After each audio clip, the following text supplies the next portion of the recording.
this was the issue. That the issue of ahruf and preservation and qira'at and relationships between them, these are very, very difficult issues. And the most advanced of our scholars, they're not quite fully certain how to solve all of the unanswered questions in there. And by the way, this is now a well-known open secret amongst many Muslim graduate students and academics around the world. And this is well known.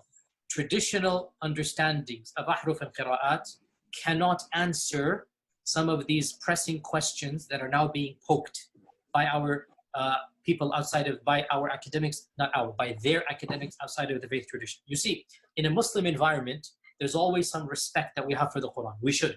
In a Muslim environment, we'll press a little bit and then we'll say, okay, khalas, sami'na wa ata'na. And that's great, alhamdulillah. When you go to academia, they don't have that red line.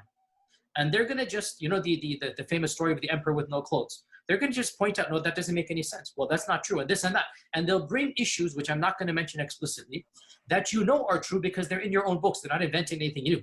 They'll bring you riwayat and they'll bring you athar, and then you add to that very well-known issues of, I don't even want to be explicit. And then you bring on top of that makhtutat, and then.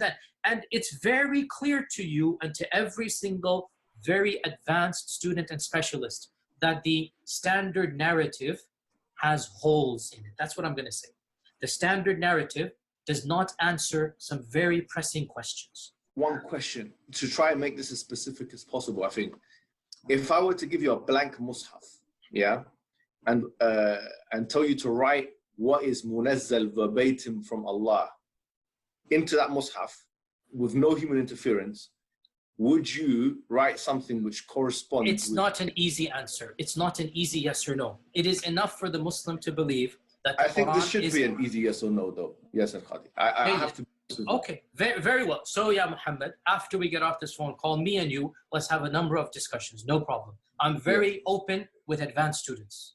But these issues should not... Look, it is Kalamullah, what is going to be written. It is Kalamullah. It is what would you write? You're pushing me. And I'm saying it's not hikmah to... Listen, I have a condition, like I said, everything I say is going to be factual. If I wanted to do tawdiyah and whatnot, I would do it right now in front of you. There is no need for tawdiyah. The Quran is the uncreated speech of Allah. The Quran is preserved. The Quran is known. The Quran is mutawatir. And alhamdulillah, all of the qira'at are the Quran. All of the qira'at are authentic. Alhamdulillah. Leave it at that, ya akhi. Beyond this, honestly, I have no problem. We'll have discussions or take my class. But beyond this requires background information. It is enough for the Muslim to know that the Quran is the speech of Allah that has been protected, and what we recite is the kalam of Allah. That is enough for the Muslim to know. I appreciate